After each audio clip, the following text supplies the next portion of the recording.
Father, this morning we come before you as your sons and daughters. Ya Bapa, kami datang pagi hari ini sebagai putra-putri anak-anak-Mu. Remind us again this morning that you are our Father. Ingatkan kami kembali pagi ini bahwa Engkaulah Bapa kami. That is what you take pleasure in, Lord. Dan di dalamnya Engkau bersuka cita, ya Tuhan.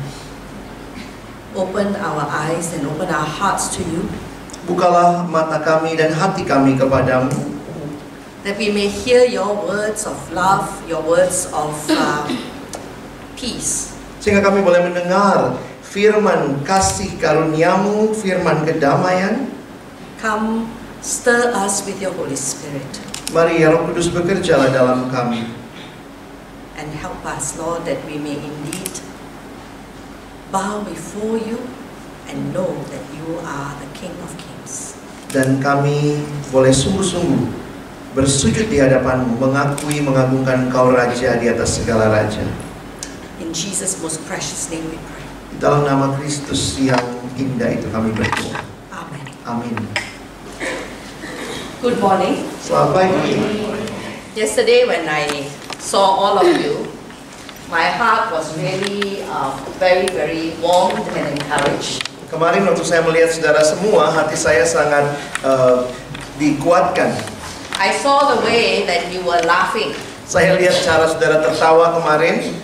And I think that as senior staff we need to laugh a lot. Dan saya pikir sebagai staff senior kita perlu banyak tertawa. Because I think when we are alone, many of us cry a lot. Karena saya pikir waktu saudara sendirian di ladang, banyak dari kita yang menangis. In our staff team, whenever we come together, Di dalam tim staff kami, setiap kali kami berkumpul, and we do crazy things, kami biasanya melakukan hal-hal yang gila. it's the senior staff who have the most fun. Dan orang yang staff senior itu yang biasanya sangat senang. The junior staff or the younger staff are very stressed. Biasanya staff juniornya stres. So I pray that these few days that we have together, the Lord will meet with us. Sehingga saya berdoa agar beberapa hari kita bersama, Tuhan boleh berkenan menjumpai kita. I think that senior staff don't need to hear a lot of preaching. Dan saya pikir staff senior tidak butuh dengar banyak khotbah. Because many times you can preach and you preach more often than I do. Dan mungkin saudara adalah orang-orang yang sudah sering berkhotbah, bahkan berkhotbah lebih banyak dari Miss Kim Cheng. But I like to give us time to engage with the word. Tapi saya ingin memberi waktu saudara untuk bergumul dengan firman, Both personally and as a group. baik sebagai pribadi maupun nanti di dalam kelompok-kelompok. And somehow wherever we are, that God Himself will speak to us through His word. Dan biarlah melaluinya Tuhan berbicara kepada kita melalui kebenaran firman-Nya. Make the best use of this retreat. Coba gunakan sebaik-baiknya waktu retret ini. I'm told that this is the first time. Saya dengar ini yang pertama kali ya untuk usia segini ya. You come and you know exactly what you need. Dan saudara datang, saudara tahu apa yang persis saudara butuhkan. When it's time to sleep, please sleep. Jadi kalau waktunya tidur ya tidurlah. When it's time to play, play with all your Kalau heart. main-mainlah dengan segenap hati. There's a time for us to enjoy Bali. Ada waktu juga kan nanti kita jalan-jalan menikmati Bali. But what is most important Tapi apa yang paling penting? is time that you set for your own self to meet with the Lord. Adalah waktu yang saudara khususkan untuk saudara berjumpa dengan Tuhan secara pribadi. Because above everything else, it is in the quietness of you and God alone that He will speak into your heart. Karena di atas segalanya, waktu-waktu berdiam secara pribadi dengan Tuhan, Dia akan berbicara kepada kita dalam ketenangan itu. That we are really able to hear what God wants us to hear. Sehingga kita boleh mendengar apa yang Tuhan mau kita dengar. You have served 13 years to 22 years. Saudara sudah melayani 13-22 tahun. And before I came, I tried to ask myself, staff who have served this long, what are you feeling? Saya bertanya dalam perjalanan ke sini, kira-kira kalau saya jadi staf usia pelayanan segitu, apa yang saya rasakan? I am encouraged yesterday because there are so many of you who have stayed so long. Saya sangat dikuatkan karena banyak dari saudara yang bertahan begitu lama dalam pelayanan ini. In many movements, the turn of staff is very fast. Di dalam pelayanan yang lain, itu pergantian stafnya itu tinggi sekali. And so to have staff who are able to stay beyond 10 years, Sehingga punya staf saja yang bisa bertahan lebih dari 10 tahun, who believes still strongly in God's calling upon your life, yang masih begitu yakin percaya panggilan Tuhan bagi hidupnya, who believes in this ministry to students and to graduates, yang percaya bahwa melalui pelayanan ini kepada mahasiswa dan alumni, who is able to pass on to generations after you the vision that God has given you. yang kemudian mempercayakan visi yang juga Tuhan berikan kepada generasi selanjutnya. This is what strengthens the movement. Itulah yang sebenarnya menguatkan pelayanan kita. At the same time, Namun pada saat yang sama, it can also become something that is very burdensome, ini juga bisa menjadi beban yang begitu rupa. especially Khususnya when we are tired, waktu kita kelelahan, when we are faced with many issues, waktu kita bergumul, berhadapan dengan begitu banyak pergumulan, all kinds of conflict, konflik-konflik yang ada, too many things to do, terlalu banyak hal untuk dilakukan, that our ministry becomes just a job. sehingga pelayanan kita hanya menjadi sebuah pekerjaan. We have lost our joy. Kita kehilangan sukacita, We have lost the reason why we are here. dan kita juga kehilangan tujuan mengapa kita ada di sini. And sometimes we forget who is our God.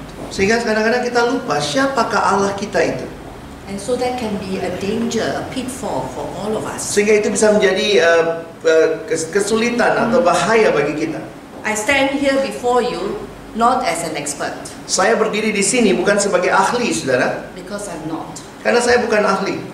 The longer we have stayed in ministry, the more we realize how sinful we are. Semakin lama kita dalam pelayanan, semakin kita menyadari betapa berdosanya kita. The more we realize what kind of a problem we can be. Dan makin lama dalam pelayanan kita juga jadi bisa sadar betapa banyak masalah yang bisa terjadi dengan kita hadir di situ. And so I'm privileged to be here with you, to stand with you together with a person whom God has called for the long term. Sehingga ini adalah satu hal yang indah bagi saya. Tuhan percayakan bisa berdiri bersama saudara-saudara yang sudah melayani sekian lama. That when God calls us to serve Him with our life, Sehingga ketika Tuhan memanggil kita melayani Dia dengan hidup kita, He who has led us so clearly, Dia yang sudah memimpin kita dengan begitu jelas, He will show us as well each step of the way.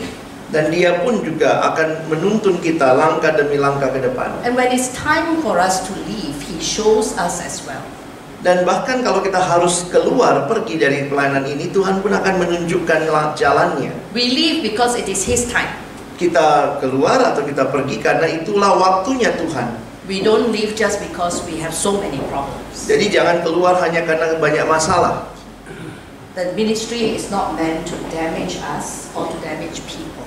Karena pelayanan itu tidak diperuntukkan untuk menyakiti orang ataupun menyakiti kita, But to fulfill God's purpose. memenuhi apa yang menjadi panggilan dan tujuan Allah. So this morning, Pagi ini we want to look at Joshua. kita akan melihat dari Yosua. As we think about legacy, Waktu kita berbicara tentang legacy atau warisan ini, and this morning session is about legacy of vision. dan kita akan bicara sesi pertama pagi ini adalah tentang legasinya adalah visi. You have in your files 6 pieces of paper at the back. Ada 6 lembar fotokopian di mak saudara. If you need to staple it together, I have a staple and you can pass it around, okay? Ya, kalau saudara butuh ini ya, jengkrengan. Ada bullet juga. Ada ya. Ya. Oke, silakan. Biar nggak pisah-pisah siapa yang butuh. So that you don't lose the paper. Jadi tidak hilang ya saudara ya.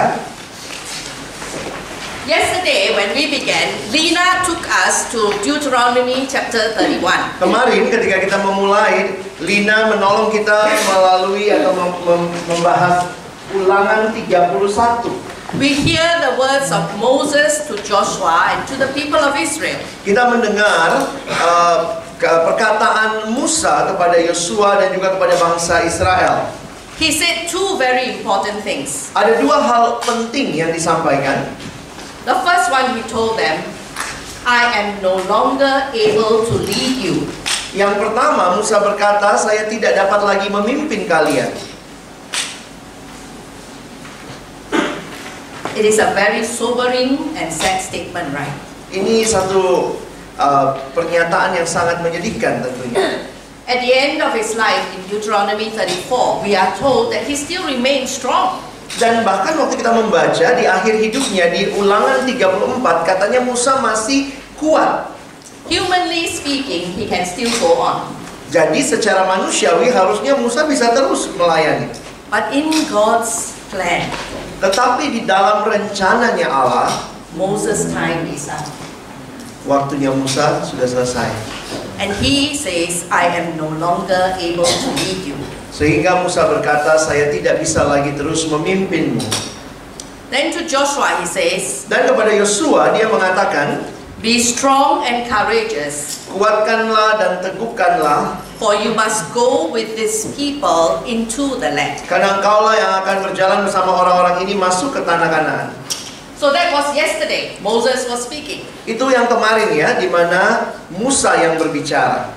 This morning, let's turn to Joshua chapter 1. Pagi ini dalam Yosua pasal 1, kita lihat sama-sama. This morning in Joshua chapter 1, Pagi ini dalam Yosua pasalnya yang pertama, Moses is dead. Musa telah mati. So after the death of Moses, the servant of the Lord said to Joshua, son of Nun. Sesudah Musa, hamba Tuhan itu mati, berfirmanlah Tuhan kepada Yosua bin Nun, abdi Musa itu. The Lord says this, Moses my servant is dead. Hambaku Musa telah mati. Now then, you and all these people get ready to cross the Jordan River into the land I am about to give them to the Israelites. Sebab itu, bersiaplah sekarang, seberangilah sungai Yordan ini, engkau dan seluruh bangsa ini, menuju negeri yang akan kuberikan kepada mereka, kepada orang Israel itu. I will give you every place where you set your foot, as I promised Moses. Setiap tempat yang akan diinjak oleh telapak kakimu, kuberikan kepadamu seperti yang telah kujanjikan kepada Musa. Your territory will extend from the desert to Lebanon and from the great river, the Euphrates, all the Hittite country to the Mediterranean Sea in the west. Dari padang gurun dan gunung Libanon yang sebelah sana itu, sampai ke sungai besar, yakni sungai Efrat, seluruh tanah orang Het, sampai ke laut besar di sebelah matahari terbenam, semuanya itu akan menjadi daerahmu. No one will be able to stand against you all the days of your life. As I was with Moses, so I will be with you. I will never leave you nor forsake you. Seorang pun tidak akan dapat bertahan menghadapi engkau seumur hidupmu. Seperti aku menyertai Musa, demikianlah aku akan menyertai engkau. Aku tidak akan membiarkan engkau dan tidak akan meninggalkan engkau. Be strong and courageous, because you will lead these people to inherit the land I swore to their ancestors to give them. Kuatkan dan teguhkanlah hatimu, sebab engkaulah yang akan memimpin bangsa ini memiliki negeri yang kujanjikan dengan bersumpah kepada nenek moyang mereka untuk diberikan kepada mereka. Moses is dead. Musa telah mati. Joshua chapter 1 verse 1 invites us to a new era. Yosua pasal 1 ayat yang pertama memasuki sebuah era yang baru. And you know, Joshua has got a very strong and clear sense that this is where God wants him to go. Dan kita melihat bagaimana Yosua sangat meyakini dengan jelas bahwa inilah yang Tuhan mau dia lakukan. It's very clear. Yesterday and today, he is to lead the people to cross the Jordan into the land that the Lord had promised them. Sangat jelas baik kemarin maupun hari ini bahwa Yosua lah yang akan memimpin bangsa Israel masuk ke dalam tanah Kanaan menyeberangi sungai Yordan. When to go? Kapan akan berangkat? Now is the time. Sekaranglah waktunya. So if you are talking about vision, Sehingga kalau saudara bicara tentang visi, the ability to know what needs to be done in order to achieve what the Lord's purpose is. sehingga itu adalah sesuatu apa yang harus dilakukan demi mencapai tujuan yang Allah kehendaki. What is it that we need in order to get there? Apa yang kita butuhkan untuk mencapai hal itu? And what is my role in this? Dan apakah peran saya di dalam bagian ini? You can say that Joshua is very clear. Sehingga saudara bisa melihat Yosua itu sangat jelas dalam hal-hal tadi. He is their leader for the next phase. Dia adalah pemimpin mereka untuk tahap berikutnya. Israel as God's people cannot remain where they are. Sebagaimana umat Allah tidak bisa tinggal di tempat sebagaimana mereka adanya. God's purpose is that they need to enter, conquer, inherit the land. Karena tujuan Allah bagi Israel adalah mereka untuk menaklukkan, menduduki tanah Kanaan. And Joshua is God's man. Dan Yosua adalah orang yang Allah pilih.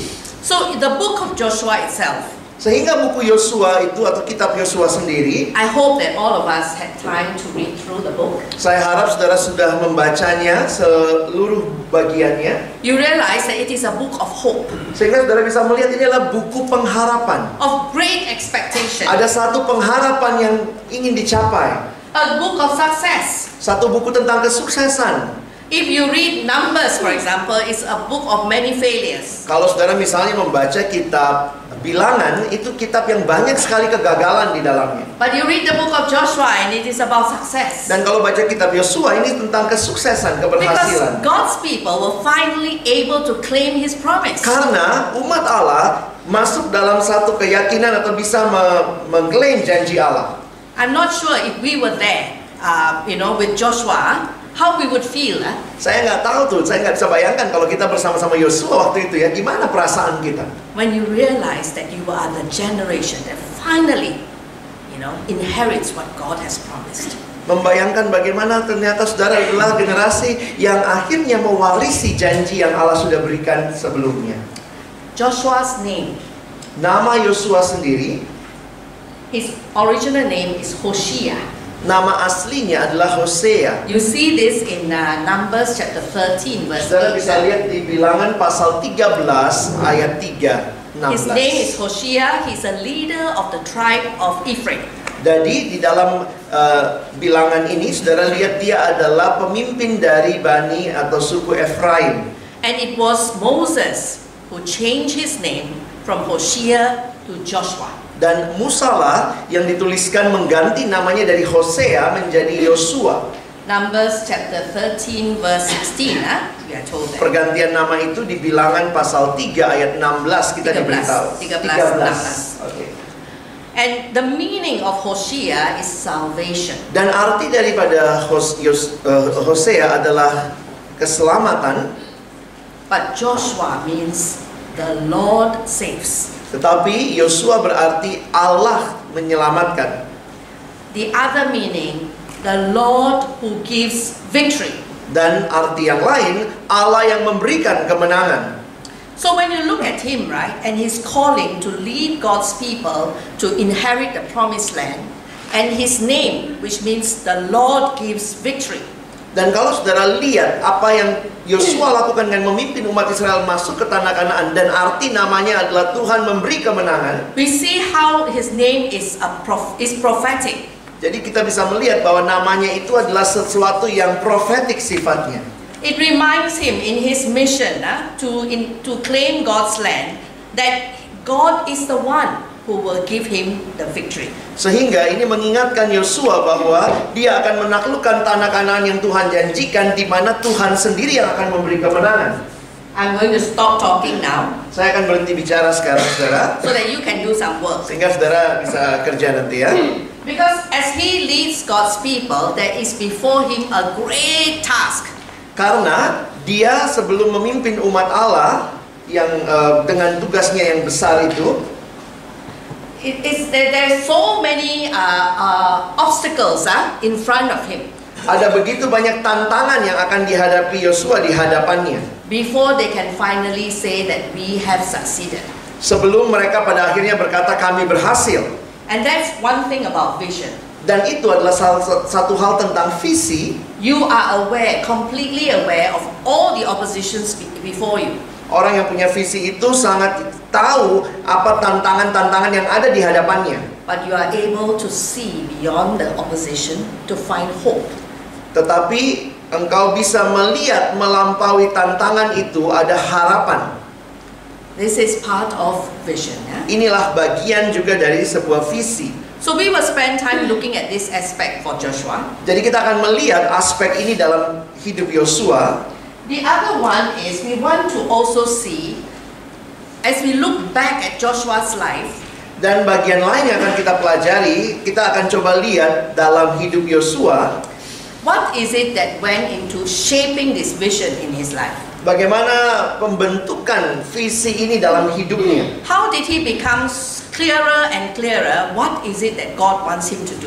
Bagaimana Yosua ini kemudian makin jelas apa yang dia yakini Tuhan mau dia lakukan. You will realize that from Egypt right up till where they are in Joshua chapter 1, the plains of Moab. Melihat ini dari mereka keluar dari Mesir sampai sebelum mereka masuk tanah Kanaan, yaitu di dataran Moab.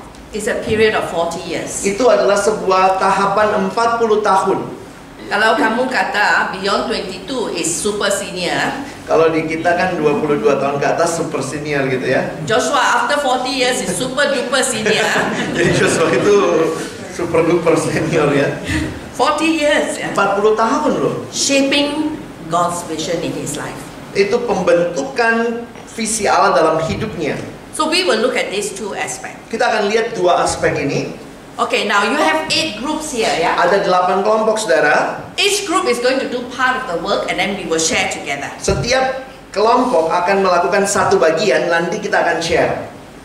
Who among you like to look at opposition? Siapa di antara saudara yang suka lihat tantangan? Yang mana, kelompok mana? Oh, that group, opposition. Opposition. Siapa lagi? Siapa One more lagi? group. Ada satu grup lagi untuk tantangan. Opposition. Yang suka lihat. You want? Okay, so these 3 groups, you will look at opposition. 3 kelompok ini akan lihat tantangan. So in your paper, it's point 2, right? Di dalam kertas ini itu nomor 2 Romawinya itu. But you won't look at all 3 chapters. Each group will look at 1. Tetapi setiap kelompok akan lihat satu hal aja ya. Okay, this group you take Deuteronomy 31, Saudara yang di sini lihat Ulangan 31. And then this group here you take Joshua chapter 1, Yang sini lihat Yosua pasal 1, and you take Joshua chapter 3. Yosua pasal 3. Okay, now you read through that chapter as a group, and then you discuss the 3 questions that are there. Jadi saudara tahapnya baca seluruhnya dulu, baru kemudian diskusilah dalam kelompok. Okay, now the rest of us, Sisanya we will explore what is it that shaped Joshua's vision. kita akan belajar hal-hal yang membentuk visinya Yosua. You see the map before you. Saudara lihat peta ini. To get this map is not easy, yeah. Untuk dapat peta ini nggak gampang saudara. Because I'm not so good with computer and drawing with computer. Karena Ibu Kim Cheng nggak pandai menggambar dengan komputer. So many tahap just to get this map. Jadi banyak tahap nih untuk bisa dapat map ini ya. You know, generasi baru, they don't appreciate this kind of maps. Sekarang enggak. Now with Google Maps and with Waze in Malaysia Waze, my younger colleagues don't know how to get to a place if their phones die on them. Okay? Karena Google Map dan Waze, anak-anak muda di Malaysia sekarang nggak tahu tuh gimana cara ke tempat itu kalau mati Google-nya. But I love maps. Tapi Ibu Kim Cheng suka map ya. So when I tried to get I tried to actually, as I read about Joshua's life, right, to get his life journey. Jadi waktu saya mempelajari hidupnya Yosua, saya belajar melihat perjalanannya dalam perjalanannya gitu ya, perjalanan hidupnya. But because his life is so long and so many things, Tapi karena hidupnya itu begitu panjang dan juga begitu banyak hal yang terjadi, I have not been able to get a straight line yet. Saya belum bisa membuat sebuah garis yang lurus. I have come up with this map Karena itu saya dengan peta ini, that shows the different phases of his life. saya melihat tahapan-tahapan yang berbeda dalam hidupnya Yosua. Right? Beginning with Egypt, and then the Exodus, and then at Mount Sinai, and then at Kadesh Barnea. Kadesh Barnea, they almost enter the land, right? And then after that, 38 years of wandering before they end up at the plains of Moab. Jadi kalau saudara lihat itu mulai dari mereka di Mesir, Yosua dengan bangsa Israel di Mesir, lalu kemudian pergi dalam pembuangan atau keluar dari situ, lalu kemudian ke Kadesh Barnea, itu udah dekat sebenarnya masuk ke atas, tapi kemudian 38 tahun mereka berputar-putar di padang gurun sampai akhirnya nomor 6 berhenti di dataran Moab. So each group will take one stage. Jadi grup yang lain akan coba perhatikan satu tahapan. You take Egypt. Ini Mesirnya ya, nomor 1. You take the Exodus. Ini keluaran ya, nomor 2. You take Mount Sinai.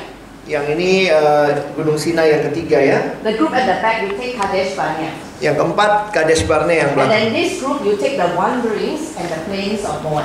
Jadi grup yang terakhir dua hal ya, wanderingsnya sama Plain of Moab. I didn't give you a specific scripture lesson passage because I think that you are familiar with the journey. Saya tidak memberikan buat kelompok-kelompok ini pasal atau bagian Alkitab khusus karena saya yakin saudara sudah biasa melihat hidupnya Yosua. So you try to imagine Joshua and what he is going through at that time, some of his significant experiences. Jadi saudara coba lihat, bayangkan apa yang Yosua rasakan, alami dengan pengalaman-pengalaman yang signifikan. If there are many, just narrow down to 2 or 3. Kalau ada banyak hal yang saudara temukan, tolong simpulkan aja jadi 2 atau 3 hal. And then what is it that he discovered about God during that period? Dan saudara tanyakan apa yang dia temukan tentang Allah di dalam periode itu. And how did this experience or this period shape his vision in a good way or in a bad way? Dan bagaimana pengalaman ini membentuk visi Yosua baik dalam hal yang baik maupun hal yang kurang baik.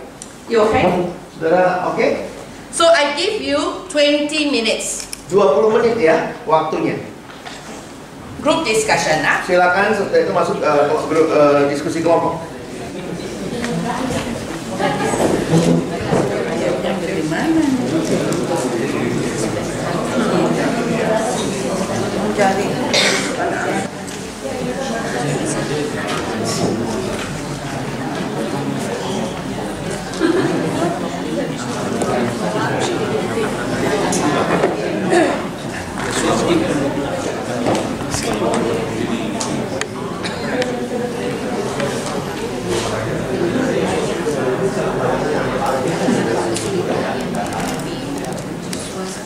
Siapa yang mewakili sini?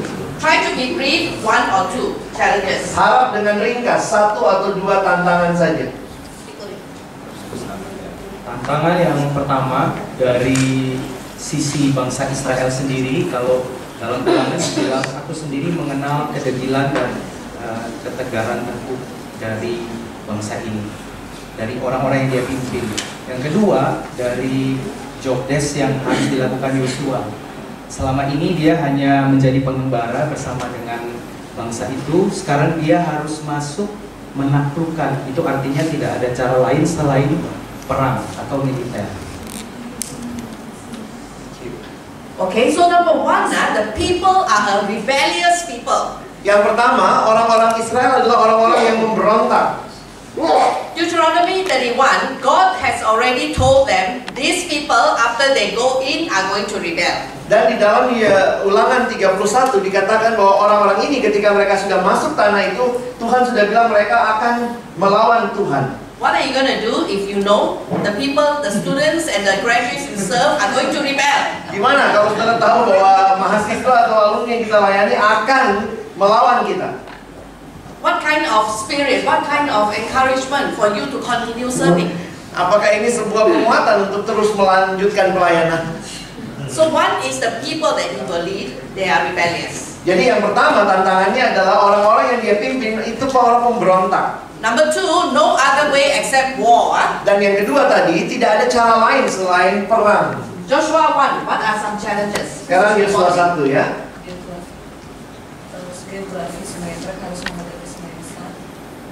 Geography ya, ada sungai besar di depan mereka, okay? Then what else?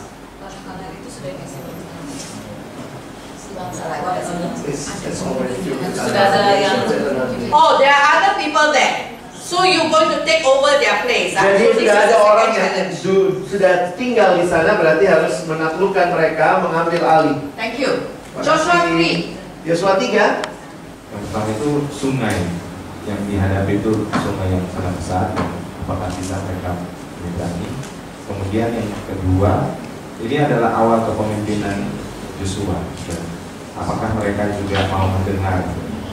Ya. Kemudian dalam menghadapi bangsa-bangsa yang akan direbut nantinya jadi tantangan sendiri. Yang mengangkat tabut juga nanti, lama nanti orang bisa lewat baru selesai. Okay, so this is early in his leadership. In fact, Moses just died. They grieved for him 30 days, and now God says, go. Jadi ini bagian awal dari kepemimpinan Yosua, karena umat Israel menangisi Musa 30 hari, lalu kemudian Tuhan bilang berangkat. Okay, so early, will the people follow him? Jadi ini awal sekali di mana orang-orang mengikuti dia. And then the journey to cross is going to be very long. Dan perjalanan menyeberangi itu juga akan butuh waktu yang lama. I have one more challenge before Joshua. Ada satu hal lagi yang saya mau tambahkan. He is succeeding a very great leader. Dia menggantikan seorang pemimpin besar. Deuteronomy 34 verses 10 to 12. Di dalam Ulangan 34 ayat 10 dan 12. It tells us that there has never before been a leader, a prophet like Moses. Karena dikatakan dalam bagian itu tidak ada nabi sebelumnya sebesar Musa. In fact, no other who can compare with him. Sehingga memang tidak ada yang bisa disandingkan, disejajarkan dengan Musa. And so these three groups have summarized for us. Jadi leading a rebellious people.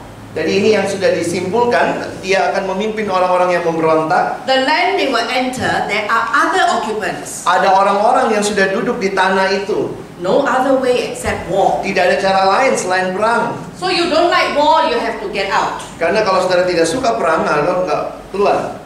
You cannot cross because you have to fight. Sudah tidak mungkin atau tidak usah nyebrang karena kalau tidak mau perang. Before them is the river Jordan. Dan di hadapan mereka adalah Sungai Yordan. I'm not sure in Indonesia what big river can compare to the Jordan. Saya tidak tahu ya sungai besar di Indonesia apa yang bisa dibandingkan sama Sungai Yordan. Personally, I've never been to Israel. No, not on the pilgrimage tour. Saya belum pernah ya ziarah tanah suci ke Israel. So I don't know what the river Jordan look like. Saya nggak tahu tuh apa bentuknya Sungai Yordan. But Joshua chapter 3 tells us that the river Jordan was flooded. Tetapi di dalam Yosua pasal 3 dikatakan bahwa air Sungai Yordan itu sedang meluap, banjir. So not only a river, but it's banjir. Ya, jadi itu bukan cuma sungai ya, tapi sungai yang banjir. So many challenges before you. Jadi ada begitu banyak tantangan di hadapannya. What did God say will be secret of his success? Apa yang menjadi kunci kesuksesan yang Tuhan sampaikan? Did you discuss? Teman-teman tadi sempat diskusi? Yang pertama, kalau kami melihat asal Yosua taat melakukan apa yang Tuhan perintahkan, jadi memang unconditional dan conditional juga. Conditionalnya adalah Yosua harus melakukan tepat seperti apa yang Tuhan lakukan, maka pasti berhasil. Okay, so be careful to obey and to follow everything the Lord has given through Moses. Jadi Sure success. ya. Sukses karena mengikuti semua apa yang Tuhan So perintahkan. it seems like it is conditional, at the same time it's unconditional. Karena itu seolah ini sesuatu yang bersyarat, tapi pada saat yang sama juga tidak bersyarat karena Secret Tuhan yang of memberi. his success. Ada? Sama aja sebenarnya kayak 7 sampai 9 taat. Sama aja dia kata. But you know, God was so specific. How careful has he got to be? Nah, tapi kalau dikatakan sama saja, lihat lagi karena Tuhan sangat spesifik dalam hal apa Yosua harus taat. He says, don't let the book of the law depart from your mouth. Dia katakan jangan biarkan firman itu keluar dari mulutmu atau meninggalkan engkau. Meditate on it day and night. Renungkanlah itu siang dan malam. Follow it. Don't turn to the right or to the left. Ikuti itu, jangan menyimpang ke kanan dan ke kiri. Tell it to your children. Kasih tahu ke anak-anakmu. Then you will be successful. Maka engkau akan berhasil. Jadi lebih spesifik sebenarnya ya. Okay, Joshua 3. Yosua 3. Ya, taat kepada perintah Tuhan, lalu menguduskan diri. dan bangsanya di ayat 5 tadi. Lalu dalam mengangkat tabut, mereka harus tetap stay di situ mengangkatnya sampai seluruh Israel. Ini ada di dalam bayang-bayang pemimpin yang besar. Kedua, ini kepemimpinan pertama. Jadi saya pikir dia berhasil keluar dari semua ketakutan itu dan belajar fokus kepada Tuhan. Itu yang kita lakukan.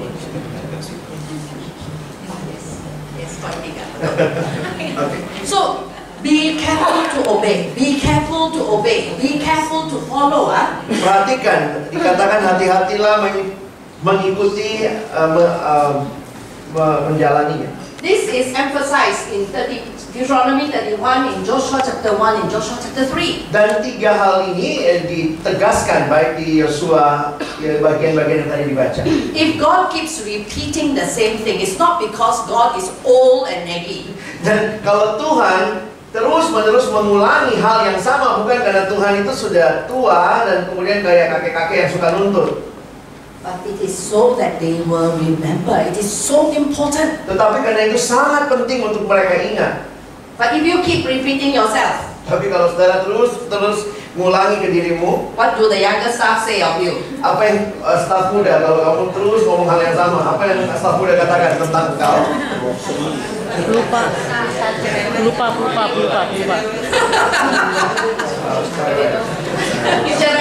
Cerewet.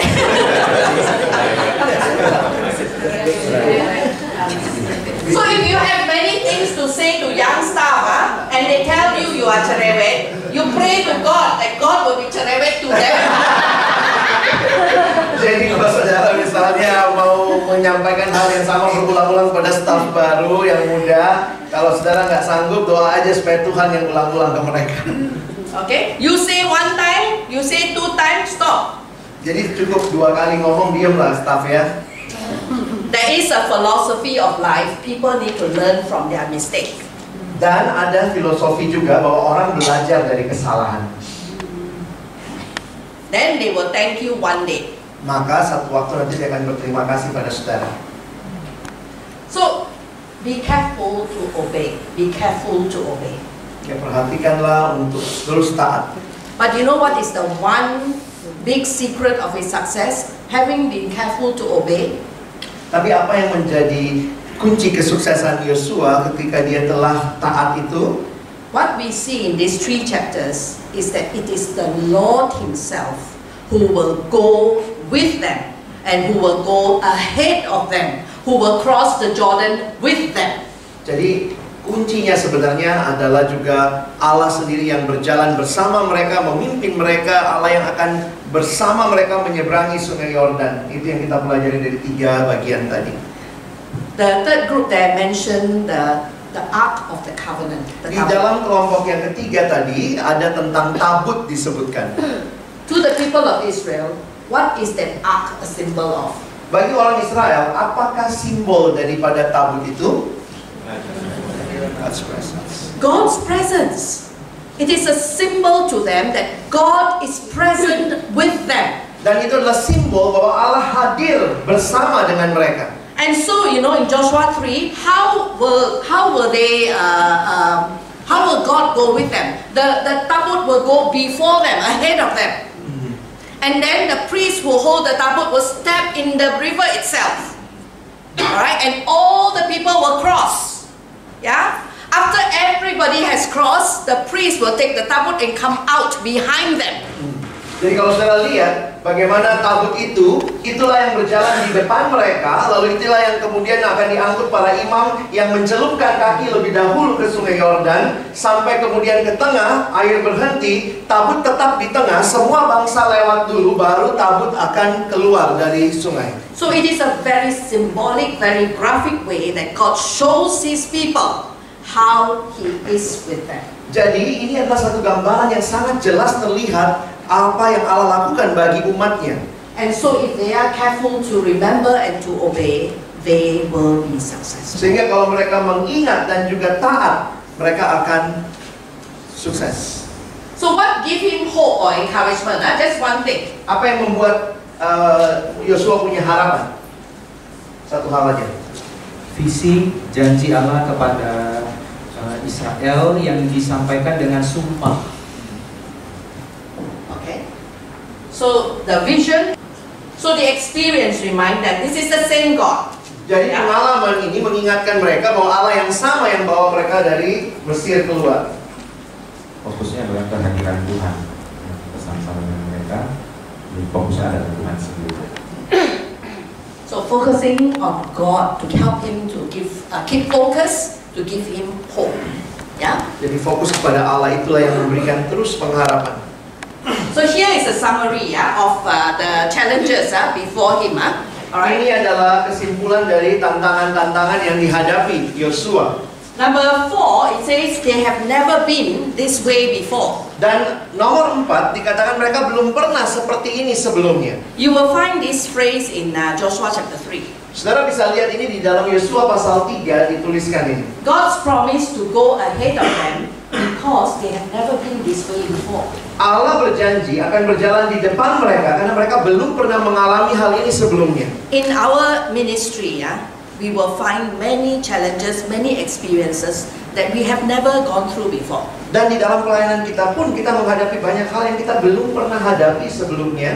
I can tell you, you face this new generation of students yang dipanggil sekarang Generation Z Ya, jadi termasuk kita mengalami perjumpaan dengan mahasiswa kita yang generasi Z itu.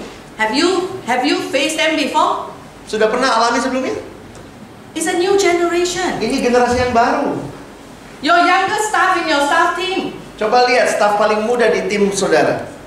they are a different generation from us. Mereka beda sekali dari kita. You think they are aliens? Mereka kayak makhluk asing. You have never been this way before. Saudara belum pernah seperti ini sebelumnya. Sometimes as senior staff, we are tempted to think that we have gone through it all, we know everything. Kadang-kadang godaan jadi staf senior merasa kita sudah pernah hadapi semua hal. The Chinese have a saying, we have eaten more salt than you have eaten rice. Apalagi orang Tionghoa, kita ini sudah banyak makan asam garam daripada kalian makan nasi. Kami lebih banyak makan garam daripada nasi yang kalian makan. So we think we know everything. Jadi kadang-kadang kita merasa kita sudah pernah tahu semuanya. But you know, there are many ways now we have never been before. Tapi saudara perhatikan ada begitu banyak hal saat ini yang kita belum pernah hadapi sebelumnya. But God promised to go with them, to go before them, and to come behind them. Tetapi Tuhan berjanji akan berjalan di depan mereka, berjalan bersama mereka, bahkan di belakang mereka. Okay, now we want to look at what is it that shaped his vision, right? Kita akan melihat ya apa yang membentuk visinya Yosua. So what I like the groups to do is you tell us what do you think that Joshua discovered about God. Jadi at saya that minta stage. apa yang Yosua temukan tentang Allah di dalam tahapan yang saudara tadi diskusikan. Okay, so this group is going to talk about Joshua in Egypt. Ya, ini grup tentang Yosua di Mesir. Apa yang Yosua temukan tentang Allah? Give us two things that Joshua discovered about God. Kira-kira tolong sebutkan dua hal yang Yosua temukan tentang Allah. Yang Musa mungkin lahir ketika Musa sudah lari dari Mesir. Jadi Yosua mungkin mendengar cerita tentang Musa, bagaimana Musa menolong seorang Ibrani yang membunuh orang Mesir itu. Nah, ketika Musa kembali dan Yosua melihat Musa itu, pasti dia sangat senang dan mengidolakan Musa. Dan dia merasa bahwa benar-benar Tuhan memperhatikan. Walaupun akhirnya melihat bahwa penderitaan makin berat dan makin bingung bagi dia. Tetapi Yosua juga melihat bagaimana Tuhan memberikan tulah menghukum orang Mesir. Dan akhirnya dia mungkin mengenal bahwa benar Allahnya itu adalah Allah yang besar. Thank you. So God who hears their cries and their groanings, and God who comes to them, He is concerned for them, yeah? And a God who is so great and powerful, yeah? In fact, I put it down as God who relentlessly fight for them. Jadi saya melihat apa yang dijelaskan tadi bahwa ini adalah Allah yang benar-benar memperhatikan teriakan umatnya, benar-benar peduli dan turun tangan. Dan juga saya memberi judul Allah yang tidak habis-habisnya berjuang bagi umatnya. Okay, in the Exodus, di dalam keluaran itu, dalam perjalanan mereka, siapa Allah? Yosua belajar mengenal Allah yang memimpin melewati jalan memutar menuju visi. Namun Tuhan hadir, memberi perlindungan, memberi pertolongan ketika membelah laut Teberau, menenggelamkan Fir'aun. Tuhan yang berdaulat atas kekuasaan paling besar di muka bumi ini. God who is great and mighty above all forces, all powers. God who provides. Dia Allah yang menyediakan. God who leads them. Allah yang memimpin mereka. Can you imagine 2 million people how to lead? Gimana memimpin 2 juta orang?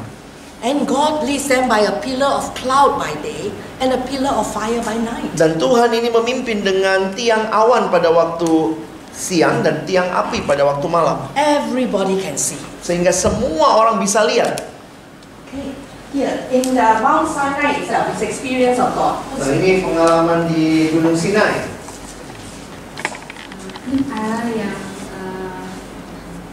Allah yang mau hadir untuk umatnya Israel, dan juga Allah yang mau agar umatnya sungguh-sungguh mendengarkan Dia dan mentaatinya. God who is holy and yet who wants to be in and among His people. Tentunya belajar tentang Allah yang kudus, tetapi Allah yang kudus itu juga mau tinggal di tengah-tengah umatnya.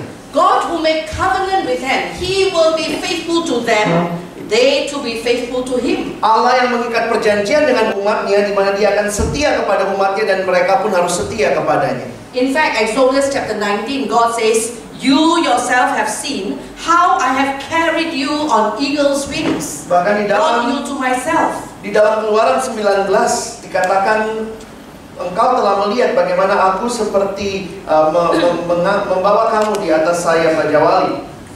Bringing you to myself, and out of all the nations you will be my treasured possession. Membuatmu menjadi milik kepunyaanku dan membuat orang-orang bangsa lain melihat engkau adalah milik kesayanganku. So they really see how God really treasure them, how God really want to be with them. Jadi mereka tentunya melihat bagaimana Allah begitu menghargai mereka dan Allah itu mau hadir bersama-sama di tengah mereka. Kadesh Barnea. Sekarang di Kadesh Barnea, ya, ketika Yosua mendapatkan kesempatan melihat langsung tanah Kanaan, dia melihat bahwa apa yang dikatakan Tuhan tentang tanah itu benar, hasilnya berlimpah. Tetapi ketika di samping itu juga ada tantangan, orang-orang yang sangat besar, dan ketika semuanya takut, Yosua tetap yakin bahwa Tuhan akan memimpin bangsa Israel untuk masuk ke dalam tanah Kanaan. Thank you. Kadesh Barnea is 2 years after they came out of Egypt. jadi peristiwa atau sampainya mereka di Kadesh Barnea itu 2 tahun setelah mereka keluar dari Mesir. Can you imagine after 2 years almost can claim God's promise? Bayangkan setelah 2 tahun itu hampir sudah masuk ke tanah perjanjiannya Tuhan. But they couldn't. Tapi ternyata mereka tidak dapat. So even though he has faith in God, he knows that God can help them. Sehingga meskipun dia punya iman kepada Allah dan percaya Allah sanggup menolong mereka, The rebellion of the people is too great. tetapi pemberontakan seluruh umat itu begitu besar. So 38 years, Jadi- wandering. Nah, sekarang tiba nih 38 tahun di padang gurun. Siapa? Ya, setelah berputar-putar selama 38 tahun itu, mereka bisa menemukan bahwa Allah itu adalah Allah yang kudus. Yang kedua, Allah itu adalah Allah yang tetap setia di dalam 38 tahun perjalanan mereka. Discover a God who is holy and who remains faithful to them. 38 years, many rebellion happen, many problems. Dan dalam 38 tahun itu begitu banyak masalah dan juga pemberontakan yang terjadi. I don't have time to go into greater detail. Saya tidak bisa jelaskan dengan detail, saudara. So 40 years his journey, right? Many ups and downs. Di dalam 40 tahun total perjalanan itu ada hal-hal yang up and down. Some of his ups are amazing experiences that he has with God. Ini naik turunnya, ada hal-hal yang adalah sangat indah yang dia alami bersama Allah. Some of his downs are because of the unending complaints and rebellion of the people. Dan hal-hal yang melemahkan adalah pemberontakan yang terus-menerus, komplain yang terus-menerus dari umat Israel. And even in that 40 years, there are many battles against their enemies. Bahkan di dalam 40 tahun itu ada begitu banyak perang dengan musuh. And in that 40 years, he saw a whole generation, in fact all of his generation except for Caleb, die in the desert. Dan dia pun menyaksikan bahwa satu generasi semua mati kecuali dirinya dan Caleb. During these 40 years, right, in terms of his vision or God's vision, right, what is it that he knew and what is it that he didn't know? Di dalam konteks visi, dalam 40 tahun itu apa yang bisa dan tidak bisa dia atau dia tahu, dia pahami. From the beginning, coming out of Egypt, Joshua knew very, very clearly that God would lead them into the promised land. Sejak awal keluar dari Mesir, Musa sudah tahu bahwa dia tidak, God will lead them into the promised land. Allah yang akan memimpin mereka masuk ke tanah Kanaan. But what he didn't know, Joshua didn't know, he didn't know in that 40 years until the 40th year, you know. Until the 40th year, he didn't know that Moses will not enter the land. Tapi apa yang tidak diketahui Yosua adalah Yosua baru tahu sampai 40 tahun itu waktu Musa bilang dia tidak akan masuk. The second thing he didn't know, he was going to be the one to lead them into the land. Dan yang dia tidak tahu juga yang kedua bahwa dialah yang akan memimpin umat itu masuk.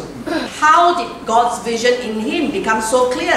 Jadi bayangkan bagaimana dalam waktu itu visi Allah itu makin jelas bagi dia. When we read all the references about God's calling on him, right, it is very clear what God wants him to do. Di dalam setiap bagian Alkitab waktu tentang panggilan Yosua, jelas sekali apa yang Yosua harus lakukan. All this is in the 40th year. Tapi ingat, semua hal itu adalah di tahun ke-40. So in that 39 years, what happened to Joshua? Jadi di dalam 39 tahun apa yang terjadi pada Yosua? He grew to know God and he grew to understand God's heart. Dia bertumbuh untuk mengenal Allah dan memahami hati Allah. God in his great power and God in his great holiness. Allah di dalam kebesarannya dan juga kekudusannya. The care and the concern and the love of God as well as God's consuming fire. Jadi dia belajar tentang kasih Allah kepada umatnya tapi juga murka Allah yang besar yang menghanguskan. Every day in that 40 years they became nearer and nearer to the land. Dan 40 tahun itu setiap hari mereka semakin dekat ke tanah itu.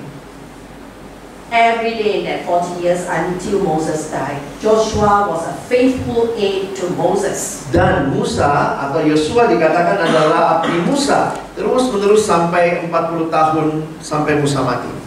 That is how his vision, his conviction of God's calling upon him, his role in God's purpose became so clear. Dan inilah yang dialami Yosua sehingga makin jelas visi Allah, makin jelas setiap hari. The commentators tell us that because Joshua and Caleb were the only two who were allowed to enter the land, it is logical one of them will be chosen. Di para penafsir mengatakan hanya dua orang ini yang masuk, maka pasti salah satu dari mereka yang akan dipilih. So both of them, Joshua and Caleb, are excellent examples. Jadi keduanya adalah contoh yang bagus sekali. Of seniors who are faithful even if they were not chosen. Adalah tentang senior yang tetap setia meskipun bukan dia yang dipilih.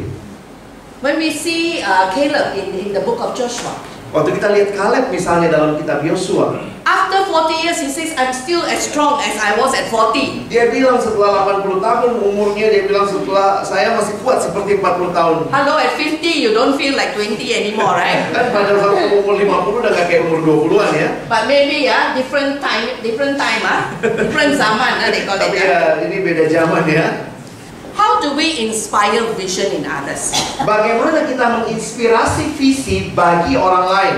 That is what we are talking about, isn't it? A legacy of vision. Itulah tema pagi ini adalah meninggalkan warisan visi.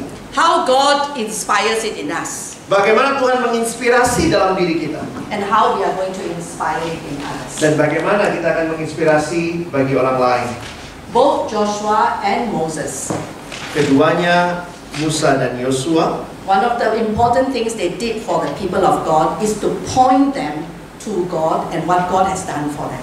Apa yang mereka wariskan yang penting adalah menunjukkan umat itu atau penerus mereka kepada Allah dan apa yang Allah sudah lakukan bagi mereka. The whole book of Deuteronomy is Moses telling a new generation the stories of what God has done for them. Saudara lihat, seluruh kitab Ulangan itu adalah isinya bagaimana Musa menunjukkan kepada umat Israel apa yang Allah telah lakukan bagi mereka. So they point to God and they point to God's promises. Jadi mereka menunjuk kepada Allah dan kepada janji-janjinya. The second thing that Joshua did, hal kedua yang Yosua lakukan, and you will find this in Joshua chapter 3, dan itu kelihatan di Yosua pasal 3 tadi, how he draws in the people to participate in what God is doing. Adalah bagaimana Yosua melibatkan umat ini dengan apa yang Allah lakukan. In Joshua chapter 3, di dalam Yosua 3, he invites them. Yosua mengundang mereka. Consecrate yourselves, for tomorrow the Lord will do amazing things among you. Yosua mengatakan, kuduskanlah dirimu karena besok Tuhan akan melakukan perbuatan yang ajaib di hadapanmu. Prepare yourself. Siapkan dirimu. You will be part of this. Kamu akan jadi bagian dari hal ini. Tomorrow the Lord will do amazing things. Karena besok Tuhan akan melakukan hal yang ajaib.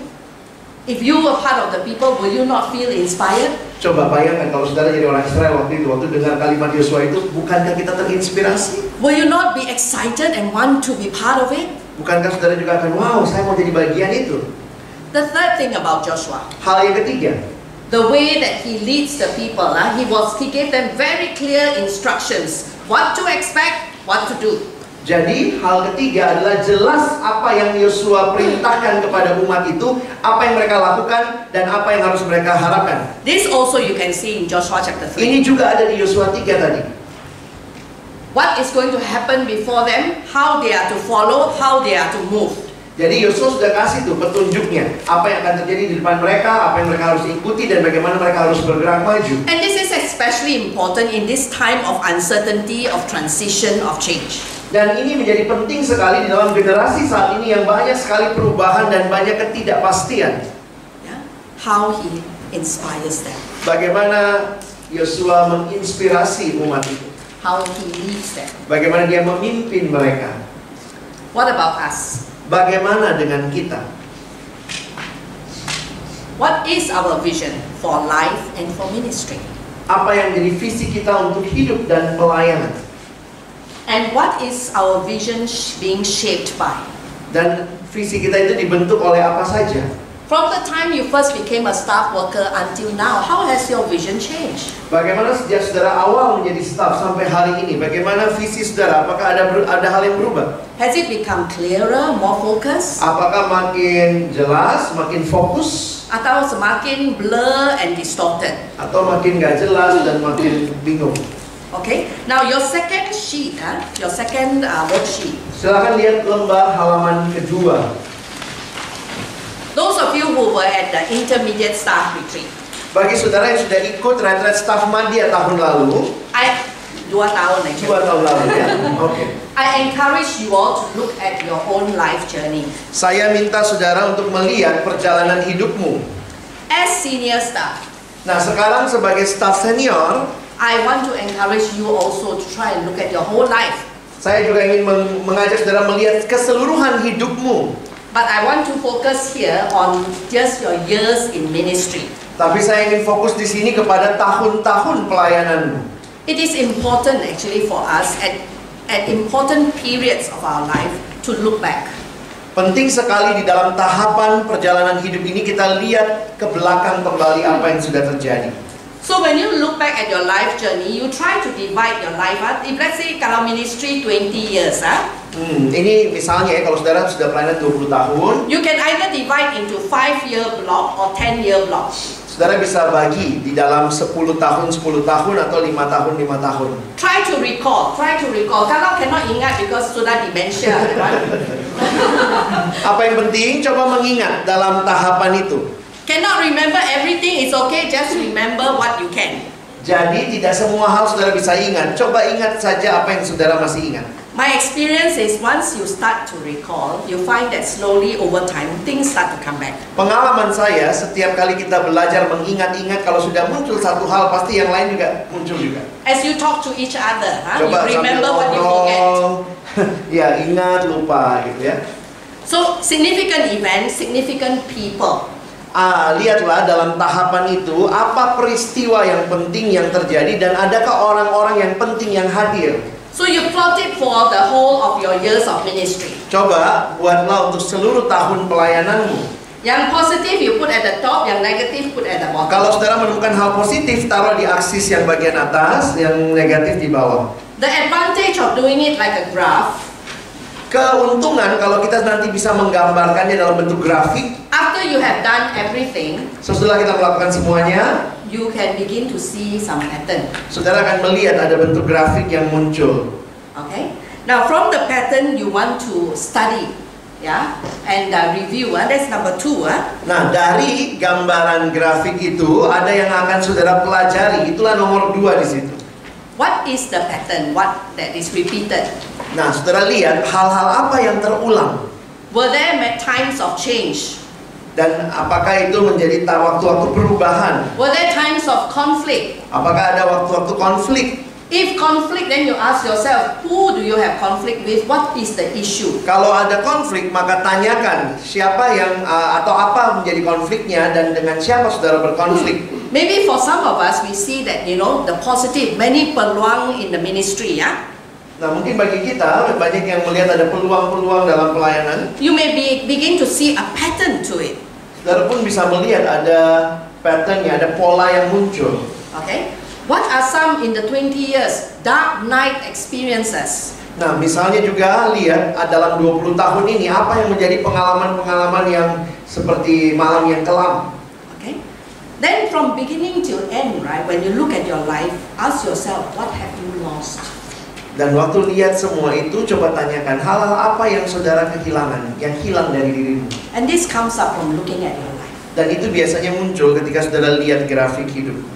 Then you ask yourself the next part, right? Where do you see God present? Dan tanyakan kemudian, di mana saudara melihat kehadiran Tuhan di dalam grafik hidup?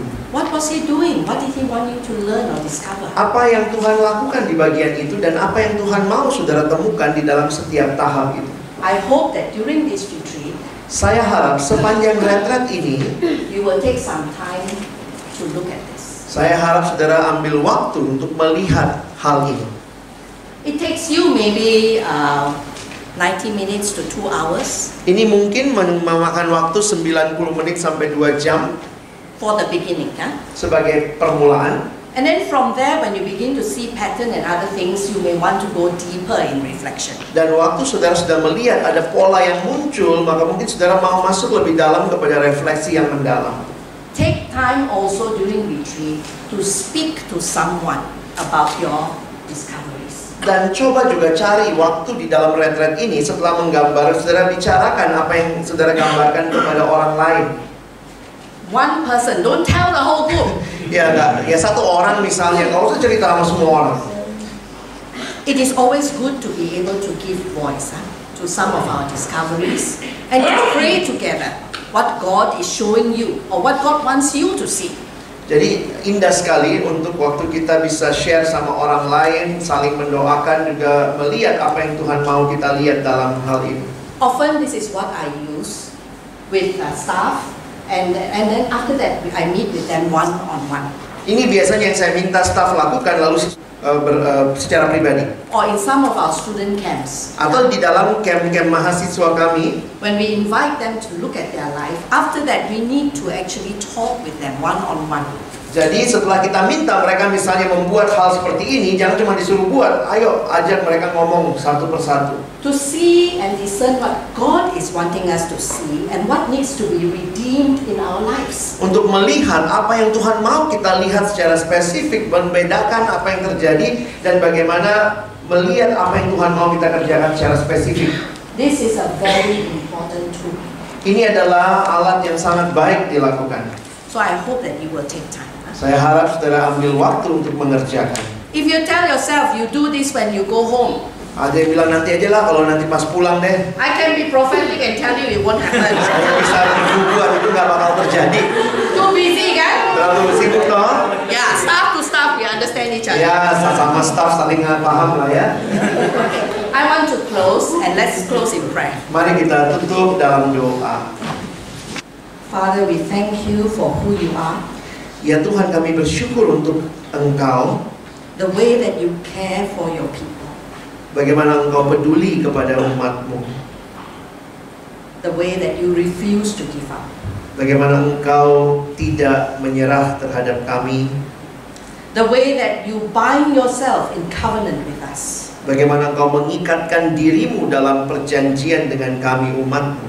The way you encourage us to be strong and to be courageous. Bagaimana Engkau menguatkan kami dan meneguhkan kami senantiasa. Help us, O God. Tolonglah kami Tuhan, that indeed we may hear you, sehingga kami sungguh-sungguh bisa mendengarkan Engkau, that we may truly bow before you, kami boleh sungguh-sungguh bersujud di hadapan-Mu, and we may surrender to your will and your purpose. Sehingga kami boleh menyerahkan seluruh hidup kami kepada-Mu dan kepada kehendak-Mu. In Jesus' name we pray. Di dalam nama Tuhan kami berdoa. Amen. Amin.